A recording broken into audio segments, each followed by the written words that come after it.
Morning, everyone, and welcome to my session on the UK funding opportunities. First of all, I would like to give a big appreciation to the NSTD and the biotech team for allowing me to present on the funding opportunities. I'm sure all of you are a little bit, to a certain extent, familiar on the funding opportunities from the UK side. Of course, the workshop that you're attending now is supported by the International Science Partnership Fund, which is under the Department of Science, Innovation and Technology, or DSIT, from the UK, and delivered by the Academy of Medical Science.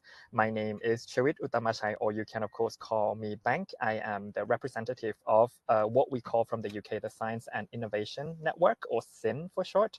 So basically, we are a global network of science representatives, science attaché supporting the UK and partnering countries including Thailand, Vietnam, and Indonesia to partner with the UK on various different disciplines under research and innovation.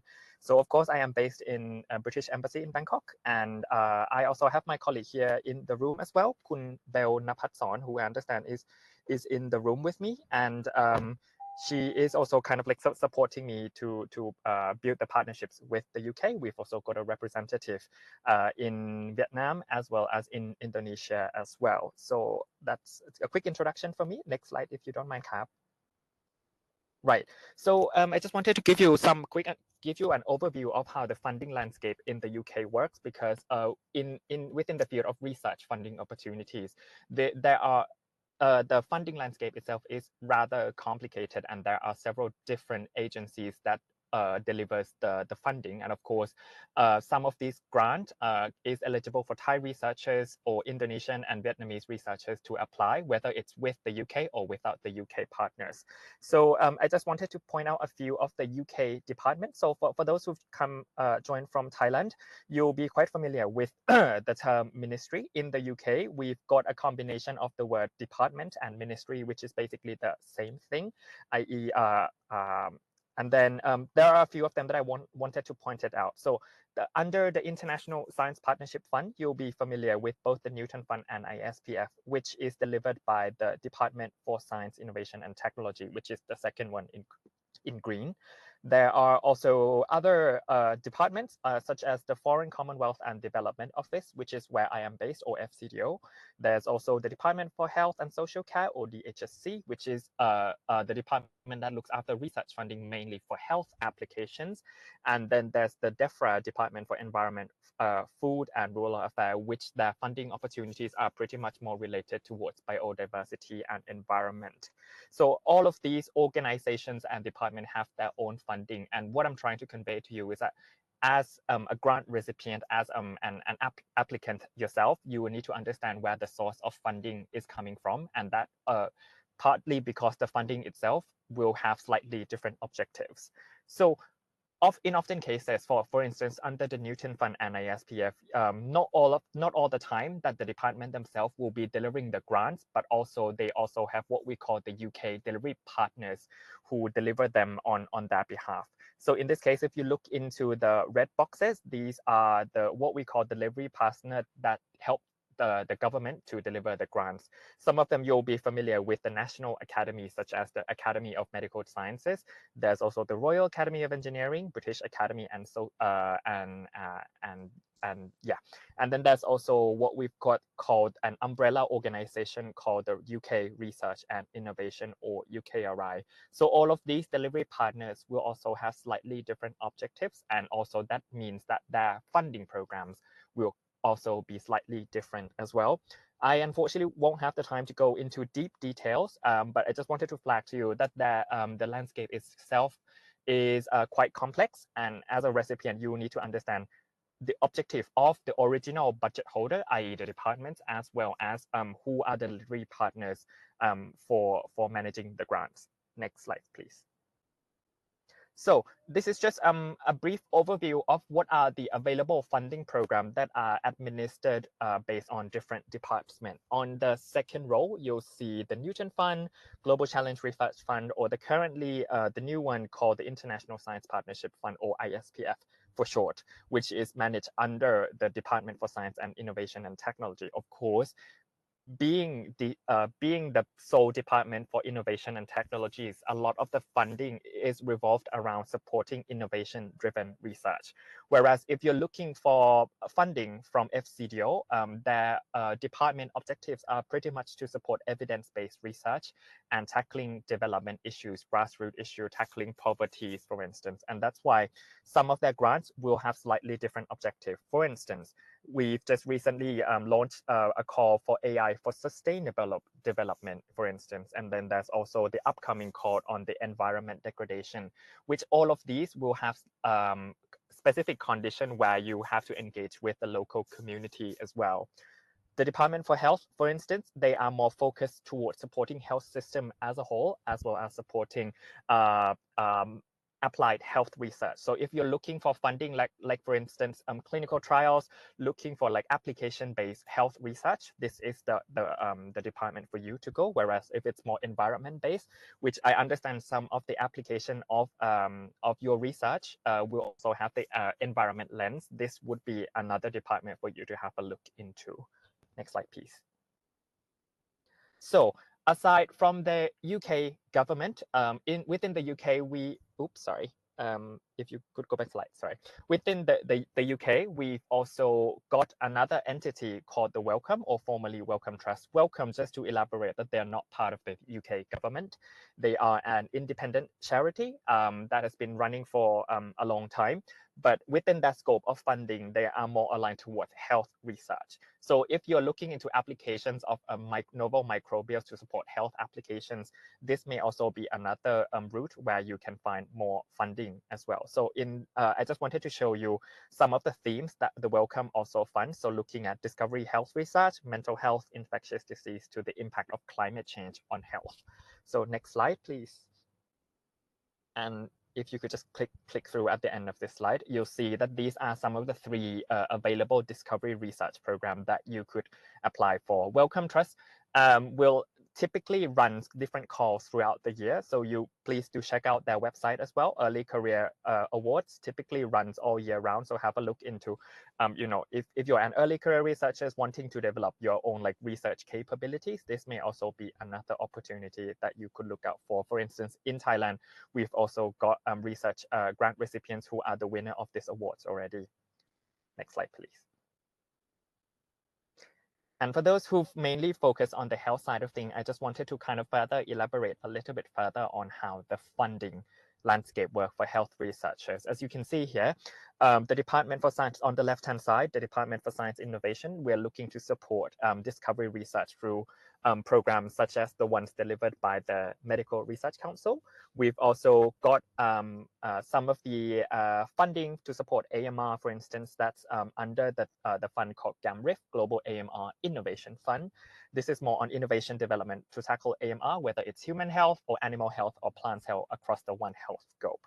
NIHR on the right-hand side are the one that I've recently mentioned. So if you're looking more on like clinical and applied health research, this is the call that you would go for. And of course, foreign commonwealth development are more focused towards like product development, supporting community, supporting applications towards local challenges. Next slide, please. Apologies. Sorry, I'm in a car, so might be a little bit distracted here.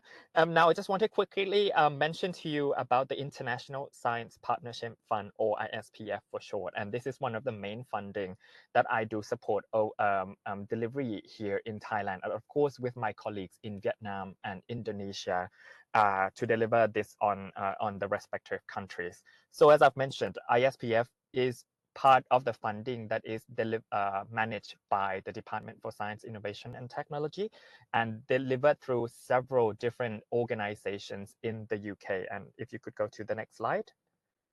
The whole objective of the fund itself is basically to support international collaboration between the UK and partnering countries. In the past, if you're familiar with Newton Fund and GCRF, you would typically find programs that are match funded by the local partners in the countries.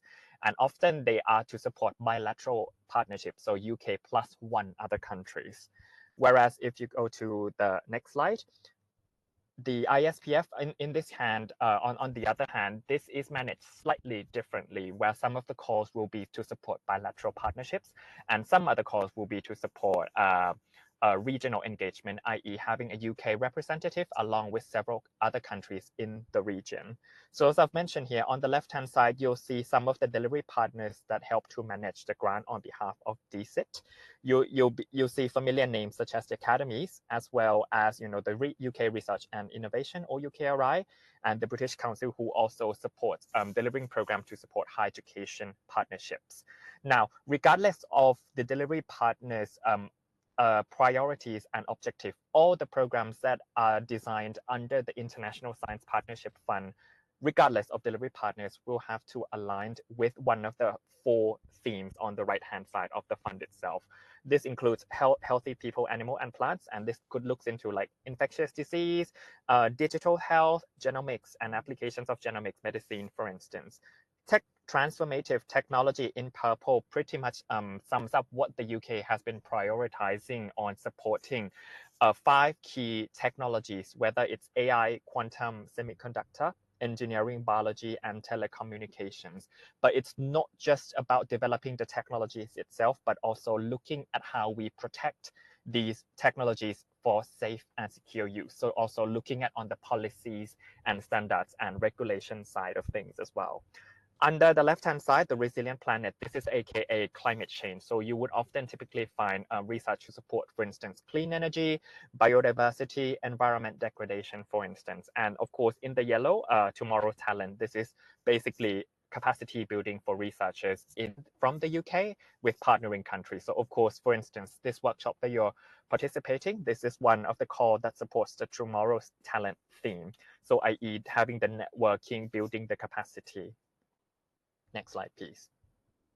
So ISPF, I'm very pleased to let you all know that we've just recently completed the spending review for the next financial year, and that means that we've now got the preliminary agreed funding to deliver some of the programs to continue into the next financial year. But at this stage, the announcement is pretty much at the top level, and this will need to be further cascaded down into delivery partners to help develop the programs further. So do keep an eye out on the several of the UK delivery partners. But I just wanted to flag to you that this is one of the calls that is already open for application. So this is international writing workshops, and it is delivered by the British Academy with a special focus on social sciences and humanities. I do wanted to reiterate though that social scientists in this case doesn't always have to be like humanities research alone, but it could look into like humanities research within the health sphere or humanities research within the environment sphere as well. And this is mainly to support capacity building of researchers to, create the professional network and supporting mentorships for early career researchers to help develop high impact journals.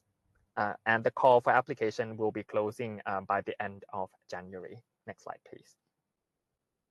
I've mentioned to you previously on the ISPF funding under DCIT, but of course, I've mentioned to you there are several others funding opportunities that are not funded by DCIT themselves, but rather other delivery departments. So for instance, Medical Research Council have just recently launched a call. This is pretty much more on the health side. MRC, Medical Research Council, pretty much supports human health research.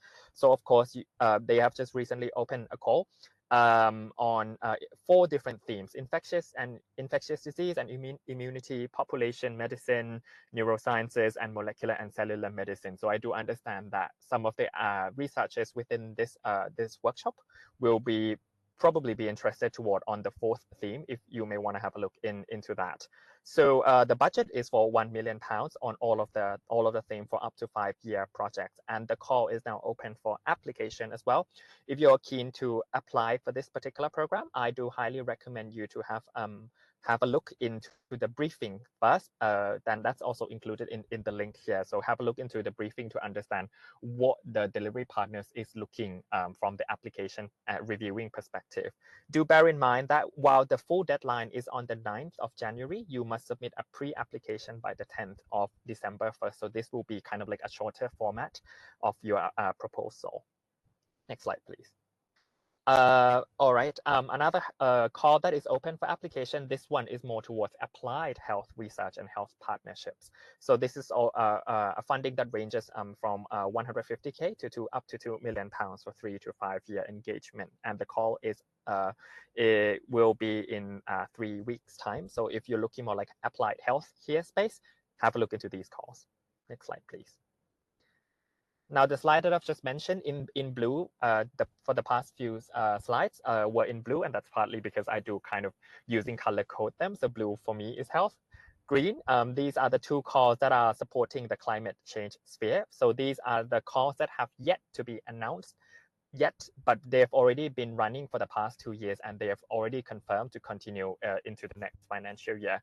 So the first call is reversing environment degradation in Africa and Asia, and this is delivered by IIED on behalf of the UK Foreign Commonwealth and Development Office. The first call on the left-hand side, please do have a look into the call. We've been told that the next upcoming call will be to support like catalyst research for reversing environment degradation. Whereas on the right-hand side, again, as the name implies, fully focused on biodiversity. So if you're more on the biodiversity side, have a look into the website. They've already done 2 calls, so you might want to have a check into the website to understand what they are actually looking for. Next slide, please. So this is just some of the tips that I would like to share to you on how to apply for UK funding for research and development funding. And some of these will be pretty much familiar to you. Some of these will be a reiteration of what I've mentioned for the past few slides. But first of all, as I've mentioned, it really is important for you to understand where the source of funding is coming from, whether it's from the different departments.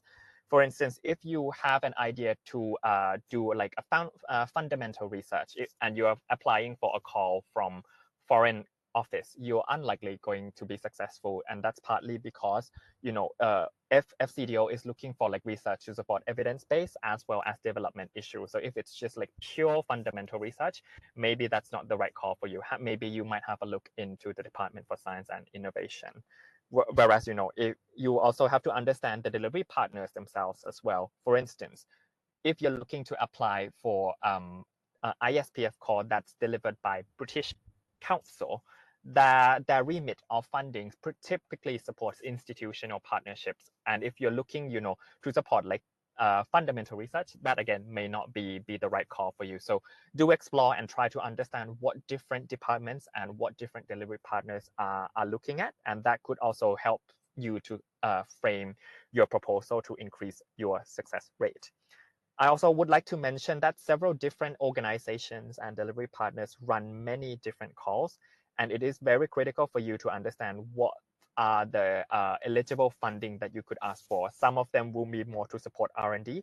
Some of them will be more catalysts, so i.e. like a shorter term seed funding, whereas some of them will be more focused towards like policy development, for instance.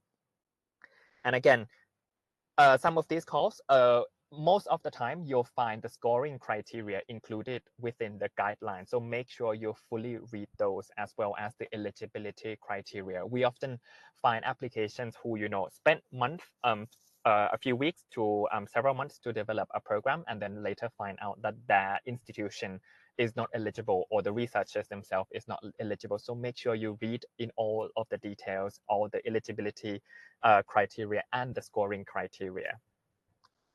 Now, I do wanted to recommend you to form the right team, and that's not just between the UK with a partnering country in Thailand, Vietnam, or Indonesia, but it's also looking at who you're partnering locally as well. If you're looking to, you know, amplify your research impact, have you considered engaging with the local communities?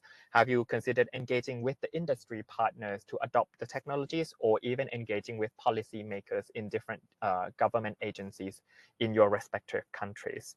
Again, I also want to reiterate one key important point here is that proposals, different calls have different timelines and different budgets. Your proposals will need to be very realistic, and timeline needs to be feasible, because most of the time these fundings are from the UK are supported by what we call the official development assistance. And for these projects supported by ODA for short, we'll need to have like a clear and feasible timeline to achieve a tangible outcome.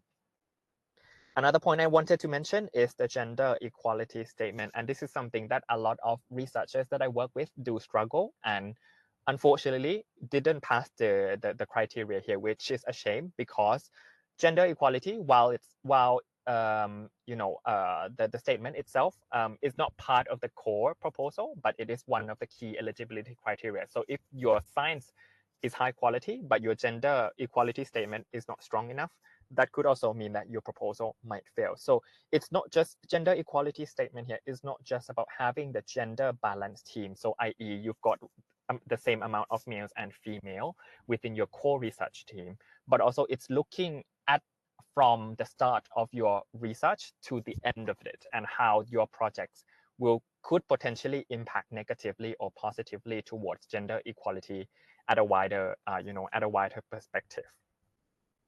So next slide, please. And so what next? Next slide. Just wanted to share with you a few new government priorities for following the new UK government. Some of these will be pretty much the same as the previous government as well. Some of them, for instance, the DSIT, the Secretary of State, have mentioned that the UK is prioritizing on accelerating innovation, but also at the same time developing technology for good. So making sure that the technologies that we develop have the right safety and standards. I just wanted to point out some of the new targeted sectors for the UK. Aligning with the UK industrial strategy. So of course, I'm very pleased to share with you life sciences are still part of the UK's core sector. So whether this will translate into further funding, this is still to be discussed. Next slide, please. And I do recognize there's a lot of information here, and oftentimes research calls do not come up at the same time at each particular year. So some of the ways that we would recommend you to keep in touch is, first of all, on your left-hand side, we've got, this is one specifically for Thailand researchers. On the left-hand side, I do work quite closely with the British Council in Thailand to help promote the call. So if you want to receive a regular catch-up, regular information on the calls, you may wish to subscribe to the newsletter on the left-hand side. Otherwise, please feel free to contact the local SIN network, Science and Innovation Network. So i.e. myself for Thailand, colleagues in Vietnam, and colleagues in Indonesia. We've listed out the contacts in the gov.uk website if you are not familiar who are the SIN rep in your respective country. Next slide, please. And there's also several other ways that you could look into. So there's 3 portals with the QR code below. So these are the funding finder portal, which you may have a look into what are the available calls at this moment, but you of course will have to filter them out because some of them will be eligible to a certain countries.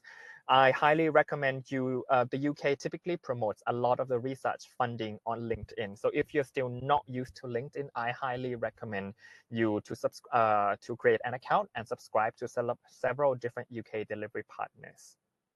Next slide. And that's all for me. I unfortunately have, with the time limitations here, I wasn't able to share a lot of the details in full.